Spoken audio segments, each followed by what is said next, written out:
طالب علم کے فرائض۔ طالب علم پہ لازم ہے کہ وہ علم حاصل کرنے کی نیت سے خالصتاً اللہ کی رضا کے لیے اپنے استاد کا احترام کرے اور ان کی بات کو توجہ سے سنے۔ اسے چاہیے کہ علم کے حصول میں صبر و اقامت اختیار کرے اور وقت کی پابندی کرے اور روزانہ اپنے اسباق ادا کرے تاکہ علم دماغ میں پختہ ہو جائے۔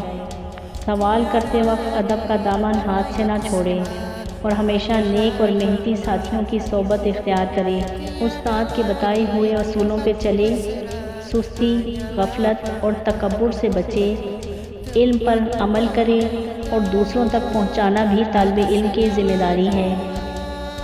کتابوں، قلم اور دیگر علمی وسائل کا احترام کرے اور جھوٹ، ناپاکی اور گناہوں سے پرہیز کرے، دل کو پاک رکھے اور دنیاوی مفاد کے بجائے علم کو آخرت کی کامیابی کا ذریعہ بنائے، اور آخر میں ہمیشہ علم میں ترقی کی دعا کرتے رہیں۔